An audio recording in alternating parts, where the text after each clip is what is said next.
혹시 당뇨병은 평생 안고 가야 할 숙명 같은 병이라고 생각하고 계신가요? 아닙니다. 당뇨는 그저 관리해야 하는 병이 아니라 우리 스스로 충분히 졸업할 수 있는 병입니다. 안녕하세요. 김호생입니다. 저는 지난 30년간 대학병원 내분비 내과에서 수많은 당뇨 환자분들을 만나며 함께 희로애락을 겪었습니다. 그 오랜 시간 동안 정말 많은 분들이 제게 이런 말씀을 하셨어요. 선생님, 당뇨는 한 번 걸리면 평생 약 먹으면서 살아야 하는 병이죠. 그런데 여러분, 이는 완전히 잘못된 생각입니다. 당뇨를 극복하고 졸업하는 방법만 정확히 안다면 충분히 가능합니다. 당뇨를 제대로 졸업하면 어떤 놀라운 일들이 벌어지는지 아세요? 심장질환 발생 위험률이 무려 40%나 줄어들고 콩팥질환 발생률도 33%나 감소합니다. 예를 들어 당뇨 환자 100명 중 20명이 심장병에 걸릴 위험이 있다면 당뇨를 졸업하신 분들은 그 수가 12명 정도로 확 줄어든다는 이야기죠. 정말 큰 차이 아닌가요? 그런데 더 놀라운 건 당뇨 치료 과정을 통해 소화 불량도 좋아지고 지긋지긋한 두통도 사라지며 잠도 훨씬 잘 오게 되는 등 몸 전체가 건강해진다는 점이에요. 왜 그럴까요? 사실 당뇨는 단순히 혈당만의 문제가 아니라 우리 몸 전체의 균형이 깨진 문제이기 때문입니다. 제가 그동안 수많은 임상 경험을 통해 얻은 진짜 당뇨 졸업 비법을 오늘 모두 알려드릴 테니 끝까지 저와 함께 해주세요. 당뇨는 절대 불치병이 아닙니다. 올바른 방법만 안다면 누구든지 당뇨에서 자유로워질 수 있습니다. 자, 그럼 지금부터 그 놀라운 이야기를 차근차근 시작해 보겠습니다. 여러분, 당뇨가 무서운 병이라는 건 다들 알고 계실 텐데요. 그 가장 큰 이유가 바로 합병증 때문이죠. 그런데 만약 이 무서운 합병증을 미리 발견하고 예방할 수 있다면 어떨까요? 당뇨 합병증은 크게 두 가지로 나눌 수 있습니다. 먼저 미세혈관 합병증부터 말씀드릴게요. 이걸 쉽게 설명하자면 우리 몸에 있는 아주 가늘고 작은 혈관들이 망가지는 현상입니다. 이 가는 혈관들이 손상되면 나타나는 첫 번째 증상이 바로 말초신경병증이에요. 손발이 저리고 감각이 무뎌지는 거죠. 환자분들이 진료실에 오셔서 발끝에 느낌이 없고 마치 남의 발 같아요 라고 말씀하시면 정말 심각한 상황까지 진행된 경우가 많습니다. 두 번째는 망막병증입니다. 당뇨 걸리면 눈 먼다는 이야기 들어보셨을 텐데요. 그걸 구체적으로 말하면 망막병증이 생긴다는 겁니다. 눈 속 망막에 있는 미세한 혈관들이 터지거나 막히면서 시력이 점점 나빠지는 거예요. 처음엔 눈이 좀 침침하다가 나중에는 실명까지 이어질 수 있습니다. 세 번째는 신증, 즉 콩팥에 문제가 생기는 겁니다. 소변 볼 때 거품이 유난히 많이 생긴다면 한 번쯤 의심해 봐야 해요. 평소보다 소변 거품이 많다고 느껴지신다면 꼭 병원에 가서 검사를 받아보세요. 신장이 안 좋았던 건데 대수롭지 않게 넘겼다가 나중에 투석까지 받아야 하는 안타까운 상황이 올 수도 있거든요. 그런데 이런 미세혈관 합병증을 방치하면 더욱 무서운 대혈관 합병증까지 생길 수 있습니다. 이는 미세혈관 합병증이 오래 지속되었을 때 나타나는데 심장이나 뇌혈관에 심각한 문제가 생기는 것을 의미해요. 자칫하면 심근경색이나 뇌졸중 같은 치명적인 질병으로 이어질 수 있습니다. 여기까지 들으시면 정말 무섭죠? 그럼 이런 무서운 합병증을 어떻게 미리 발견할 수 있을까요? 보통 병원에서 당뇨 검사할 때 꼭 하는 검사가 세 가지 있습니다. 당뇨병에서 인슐린이 정말 중요하다고 하는데 인슐린이 대체 뭐 하는 녀석인지 한번 설명해 드릴게요. 인슐린은 췌장에서 만들어지는 호르몬인데 혈액 속 포도당이 우리 몸의 세포 안으로 들어가 에너지로 사용될 수 있도록 돕는 결셋 역할을 합니다. 인슐린이 부족하거나 제 역할을 못하면 포도당이 세포 안으로 들어가지 못하고 혈액 속에 쌓이게 되죠. 이것이 바로 혈당이 높아지는 당뇨병의 주된 원인입니다. 이 인슐린이 정상적인지 판단하는 검사가 바로 인슐린 저항성 검사와 시펩타이드 검사입니다. 인슐린 저항성 검사를 하면 인슐린이 제대로 작동하고 있는지 알 수 있어요. 혈당은 높은데 인슐린 수치도 높다면 인슐린 저항성이 있다는 뜻이거든요. C-펩타이드 검사는 췌장에서 인슐린을 얼마나 만들어내는지 확인하는 검사예요. 즉, 췌장의 건강 상태를 알 수 있는 거죠. 그리고 합병증 가능성 여부를 판단하기 위해 조갑주름 현미경 검사라는 것을 진행합니다. 혹시 들어보신 분 계실까요? 손톱 밑에 있는 미세혈관을 직접 들여다보는 검사인데, 이를 통해 미세혈관의 건강 상태와 합병증이 올 가능성을 미리 예측할 수 있습니다. 제가 말씀드린 이 세 가지 당뇨 검사는 정말 중요하지만 많은 분들이 자주 간과하시는 경우가 많아요. 특히 당뇨 환자분들에게 정말 중요한 검사인데도 말이죠. 제가 진료하면서 가장 안타까웠던 것 중 하나가 눈 검사를 소홀히 하시는 분들이 너무 많다는 겁니다. 당뇨 환자분들은 아무리 증상이 없더라도 1년에 한 번씩은 꼭 안과 검진을 받으시는 게 좋습니다. 왜냐하면 당뇨성 망막병증은 초기에는 증상이 전혀 없거든요. 그러다 증상이 나타났을 때는 이미 병이 많이 진행된 상태인 경우가 대부분입니다. 그래서 미리미리 검사를 받아야 하는 거죠. 실제로 제가 보았던 환자분 중에는 당뇨 진단을 받고 5년 동안 눈 검사를 한 번도 안 받으셨다가 갑자기 시야가 흐려져서 병원에 오셨는데 이미 망막 출혈이 심하게 진행된 상태였어요. 당뇨약을 먹는 귀찮음보다 시력이 나빠져서 잘 안 보이게 되는 것이 삶의 질을 훨씬 더 떨어뜨립니다. 그러니까 여러분, 지금까지 말씀드린 것처럼 당뇨 합병증은 예방이 가장 중요하고 예방을 위해서는 정기적인 검사와 관리가 얼마나 중요한지 이제 아시겠죠? 그런데 병원에 가기 전에 내가 당뇨인지 아닌지 대략적으로라도 알아보고 싶으시죠? 물론 정확하게 진단할 수는 없지만 병원에 가서 검사를 받아야 할지 말지 가늠해 볼 수 있는 방법이 있습니다. 혹시 여러분 중에 요즘 소변을 자주 보시는 분 계신가요? 갈증이 심해서 물을 많이 드시는 분은요? 당뇨의 대표적인 증상을 의학적으로는 3다1소라고 합니다. 이는 많아지는 3가지와 적어지는 1가지를 의미하는데요. 구체적으로 살펴보면 이렇습니다. 소변을 많이 보고 다뇨, 물을 많이 마시고 다음, 밥을 많이 먹는데 다식도 불구하고 오히려 체중이 줄어든다, 1소는 것이죠. 이걸 좀 더 쉽게 설명해 드릴게요. 먼저 단뇨입니다. 하루에 소변을 10번 이상 본다면 의심해 봐야 해요. 특히 밤에 2-3번 이상 깨서 화장실에 간다면 더욱 그렇습니다. 그 다음은 다음이에요. 갈증이 심해서 물을 계속 마시게 되는 현상이죠. 그리고 3다 중 마지막 다식은 배고픔을 자주 느끼는 것입니다. 반대로 질소는 무엇일까요? 바로 체중 감소가 있습니다. 많이 먹고 많이 마시는데도 체중이 계속 감소한다는 거죠. 이해가 되시나요? 그런데 여러분, 집에서 아주 간단하게 해볼 수 있는 테스트가 하나 있어요. 바로 5초 주먹법이라는 건데요.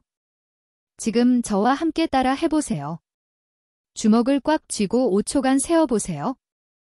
1, 2, 3, 4, 5, 이제 주먹을 펴보세요. 어떤가요?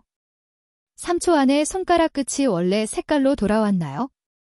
만약 3초가 넘어도 손가락 끝이 하얗게 남아있다면 말초 혈액순환에 문제가 있을 가능성이 있습니다.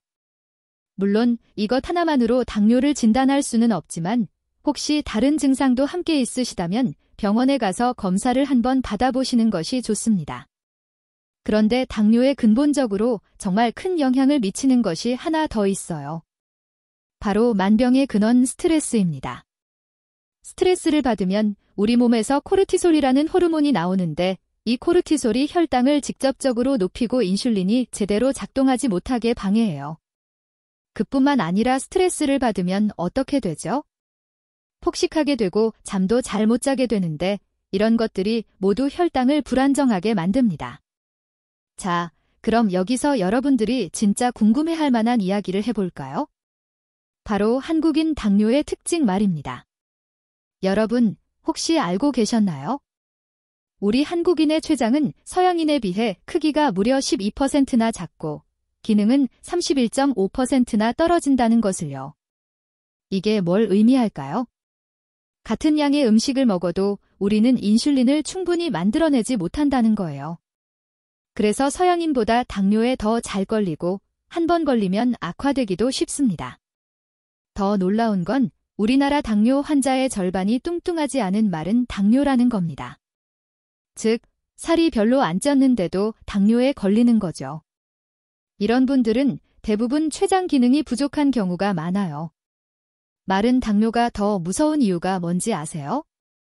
자신이 당뇨 위험군이라고 생각 자체를 안 한다는 겁니다.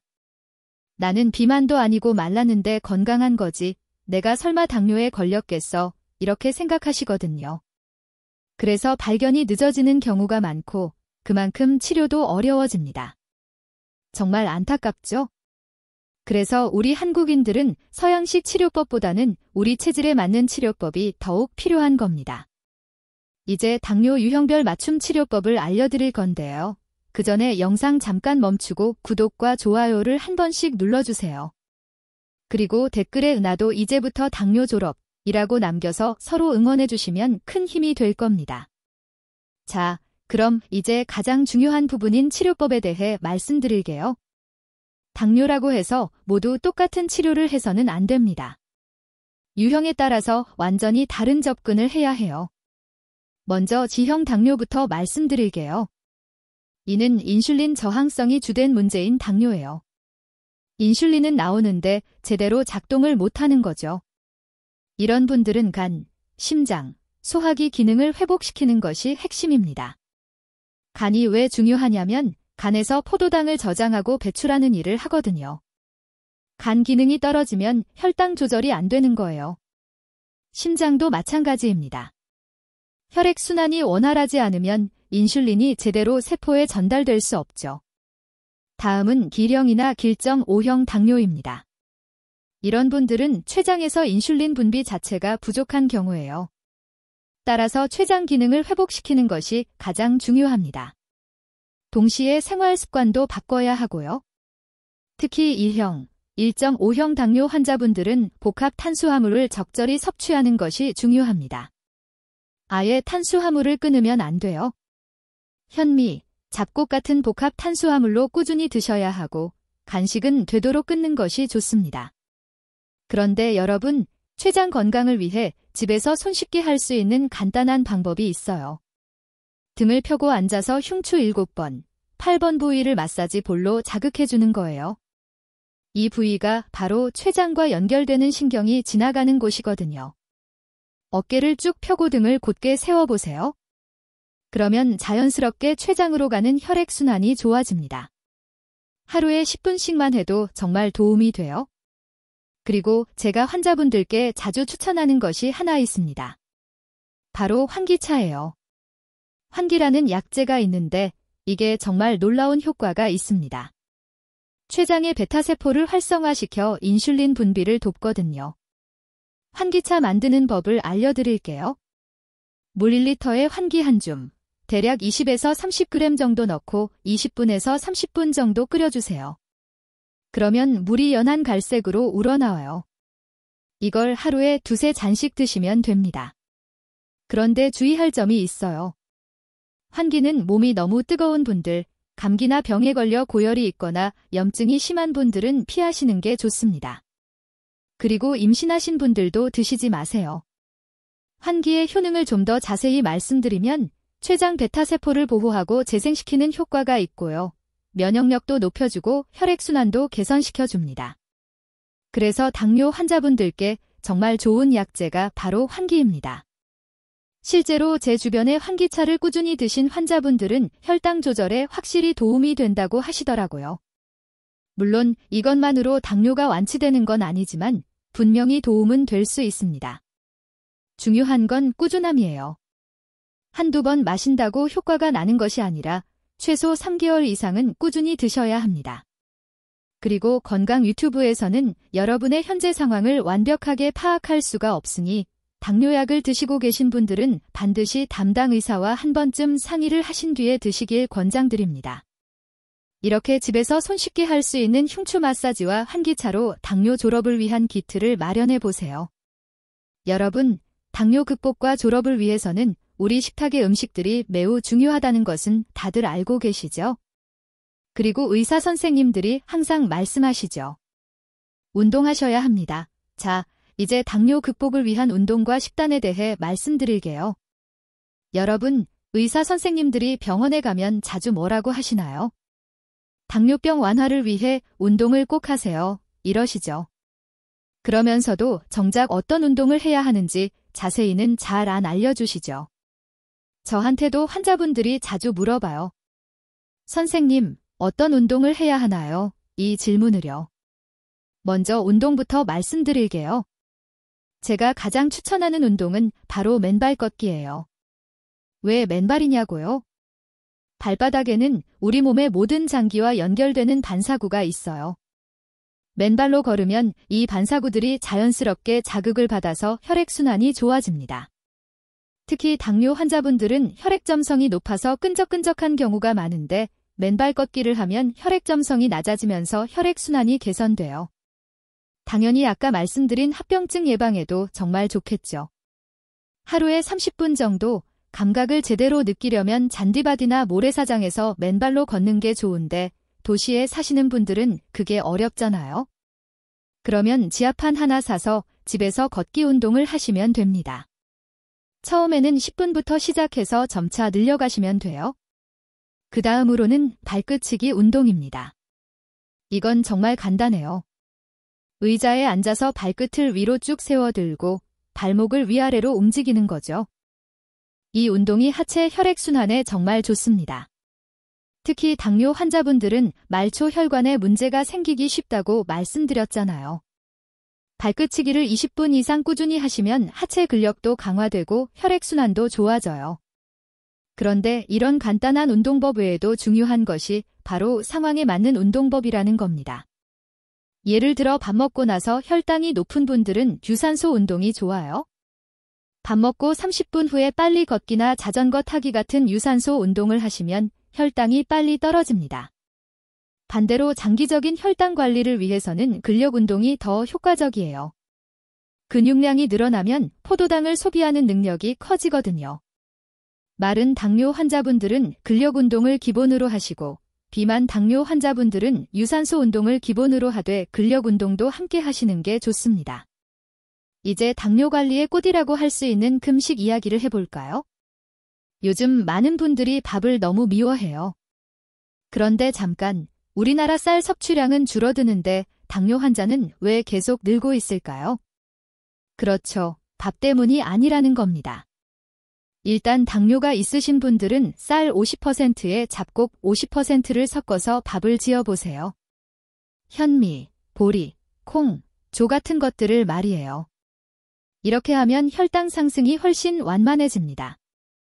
그리고 요리할 때는 당연히 덜 달고 덜 짜고 덜 기름지게 해야 합니다. 이게 바로 한식의 기본이거든요. 우리 전통 한식은 사실 당뇨 환자에게 정말 좋은 음식입니다. 그리고 여러분, 거꾸로 식사법이라고 들어보셨나요? 이게 정말 중요해요. 우리가 보통 밥 먹고 반찬을 먹잖아요. 그런데 그걸 거꾸로 하는 거예요. 좀 우스워 보일 수도 있지만 효과는 확실합니다. 밥부터 먹지 마시고 야채부터 드세요. 그 다음에 단백질, 마지막에 밥을 드시는 겁니다. 순서만 바꿔서 먹어도 혈당 스파이크를 크게 줄일 수 있어요. 왜냐하면 먼저 위에 들어간 야채의 식이섬유가 탄수화물 흡수를 늦춰주거든요. 그런데 식단 관리라는 것이 당뇨에 좋은 음식을 최우선으로 생각하는 것이 아니라는 점을 아셔야 합니다. 더 중요한 게 뭔지 아세요? 바로 나쁜 음식을 피하는 거예요. 가공식품, 인스턴트 음식, 정제 탄수화물, 면, 빵, 떡, 그리고 당분 많은 음료수를 안 드시는 것이 훨씬 중요해요. 특히 액상과당이 들어간 음료수는 진짜 피하셔야 합니다. 이게 혈당을 급격하게 뚝뚝 올리거든요. 물 대신 음료수를 드시는 분들이 많은데 이것만 끊어도 혈당이 많이 좋아질 수 있습니다. 간식도 문제예요. 과자, 케이크, 아이스크림 같은 것들 말이에요. 이런 건 한 번 먹으면 혈당이 하루 종일 불안정해집니다. 대신 견과류나 치즈, 삶은 달걀 같은 걸로 간식을 드세요. 이런 음식들은 혈당을 안정적으로 유지해줍니다. 정말 중요한 것은 습관이에요. 하루아침에 바뀌는 것이 아니라 조금씩 꾸준히 바꿔나가는 겁니다. 그러면 반드시 당뇨에서 벗어날 수 있습니다. 자, 여러분, 지금까지 정말 많은 내용을 말씀드렸는데요. 이제 이 모든 것을 어떻게 실제로 실천할 수 있는지 정리해서 말씀드릴게요. 1단계는 정확한 검사부터 시작하세요. 인슐린 저항성 검사, 시펩타이드 검사, 조갑주름 현미경 검사, 이 세 가지로 내 당뇨 유형을 정확히 파악하는 겁니다. 그리고 1년에 한 번씩 안과 검진은 꼭 받으시고요. 2단계는 생활습관 개선입니다. 맨발 걷기 하루 30분, 발끝치기 운동 20분씩 꾸준히 해보세요. 그리고 거꾸로 식사법으로 야채, 단백질, 밥 순서로 드시고 환기차도 꾸준히 드셔보세요. 3단계는 나쁜 습관 끊기예요. 가공식품, 인스턴트, 정제 탄수화물, 당분 많은 음료수 이런 것들을 하나씩 끊어나가는 겁니다. 한 번에 다 끊으려고 하지 마시고 한 달에 한 가지씩만이라도 실천해보세요. 4단계는 스트레스 관리입니다. 스트레스가 혈당에 미치는 영향이 정말 크다는 것 잊지 마세요. 명상이나 산책, 취미 활동 등으로 자신만의 스트레스 관리법을 찾아보세요. 그런데 여러분, 제가 환자분들을 보면서 느낀 것이 있어요. 당뇨 졸업에 성공하신 분들의 공통점이 뭔지 아세요? 바로 포기하지 않는 마음입니다. 처음에는 혈당이 잘 안 떨어져도 아주 약간씩이라도 좋아지는 모습을 보이면 그걸 믿고 계속 하시는 거예요. 그러면 어느 순간 확실한 변화가 찾아옵니다. 실제로 제가 보았던 한 환자분은 처음에 당화혈색소가 9.5%였어요. 정상이 5.7% 미만인데 거의 2배에 가까웠죠. 그런데 이분이 제가 말씀드린 방법들을 하나씩 꾸준히 실천하시더니 6개월 만에 7.2%로 떨어졌고 1년 후에는 5.8%까지 떨어져 거의 정상 수준이 되셨습니다. 이분이 특별한 걸 한 건 아니에요. 그냥 제가 알려드린 방법들을 꾸준히 실천하신 거예요.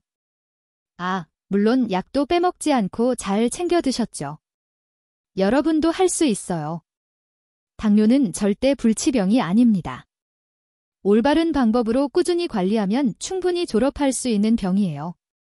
혹시 지금 당장 모든 걸 다 바꾸기 어려우시다면 단 한 가지부터 시작해보세요. 오늘부터 거꾸로 식사법만이라도 해보시고 내일부터는 발끝치기 운동도 추가해보시고 이런 식으로 하나씩 늘려가시면 됩니다. 전혀 급하게 하실 필요가 없어요. 제가 전해드릴 말은 여기까지입니다. 여러분, 제가 오늘 말씀드린 내용이 도움이 되셨다면 구독과 좋아요 버튼 꼭 눌러주세요. 이런 좋은 정보는 주변 지인들과 나눠야 제맛이잖아요. 공유하기로 카카오톡 친구분들에게도 공유해주세요. 그리고 댓글로 여러분의 당뇨 극복 스토리나 궁금한 점들을 남겨주시면 최대한 답변 드리겠습니다. 오늘부터 당뇨 졸업을 위해서 열심히 해보시죠. 당뇨는 관리하는 병이 아니라 졸업하는 병이라는 걸 잊지 마세요. 여러분 모두 당뇨에서 자유로워지시길 진심으로 바랍니다.